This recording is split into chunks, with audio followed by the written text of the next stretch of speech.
kasangkapan nito para sa kauunlad ng hanap buhay dito. Ganun din ang buhok na ito upang punuin nito ang biyaya at pagpapala sa pamamagitan ng Diyos ng aming Panginoon. Amen. Sa kabila. Sige na.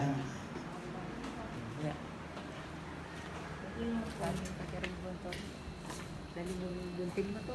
Yung gunting ko. Kapag nila ito ko sa bandang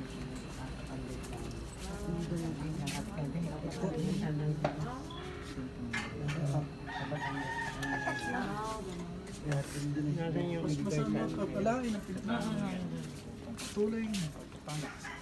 Sige po. Tutok. Hawak mo yan.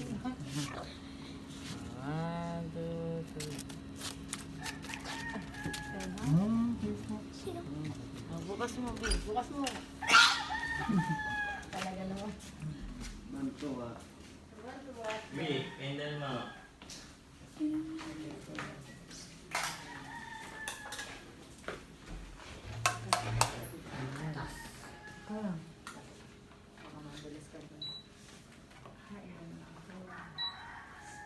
Ama naming makapangyarihan sa iyong paglingap sa lahat, hindi mo hinahadlangan ang mapuspos ng iyong pagpapala ang aming iniisip at ginagawa.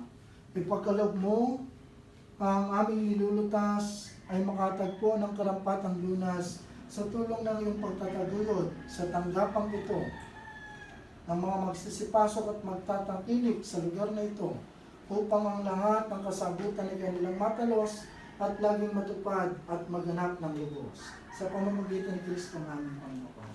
Amen. Mas masang pagpalain ang tanggapang ito upang lahat ng magiging transaksyon dito ay maging kapakinabangan sa paglago ng pamilihan ito. Amen. Ama naming makapangyarihan, dinulutan mo ng bangalan ng iyong anak na ginagampanan ng mga manggagawa sa paglahok niya sa tanang pagsisikap ng mga tao na kanyang ginawang katambal sa kanyang pagliligtas sa sanlibutan. Pagtibayin mo po ng iyong pagbabasbas, ang mga manggagawang dito ay kikilos at ang mag-aaruga ay ang ating Panginoong Jesus. Kawa ang lahat ng kasangkapan sa pagpapaunlad na ang hanap buhay na ito ay maging kasangkapan din sa pagpapaunlad ng aming pamumuhay. Ito'y dinadalangin namin sa pamamagitan ni Kristo na aming Panginoon. Amen.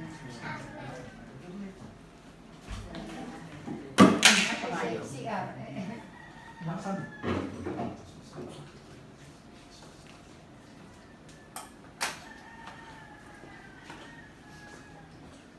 Tulad po ng tinuro sa atin ng ating tagapagligtas na si Jesus, sama-sama tayong magbasa ng Ama namin. Ama namin sa langit, sambahin ang ngalan mo. Sumapit nawa ang kaharian mo, sundin ang loob mo dito sa lupa tulad ng sa langit. Bigyan mo po kami ngayon ng aming kakanin sa araw-araw. Patawarin mo kami sa aming mga kasalanan, tulad ng pagpapatawad namin sa mga nagkakasala sa amin. At huwag mo po kami ipahintulot sa mga pagsubok, kundi adya mo kami sa lahat ng masama, sapagkat sa iyo nagmumula ang kaharian, ang kapangyarihan at ang kalwalatian, ngayon at magpakailanman. Amen. Ang Diyos Ama na siyang buka ng kabutihan at pagtitiwalang magtutulungan ng lahat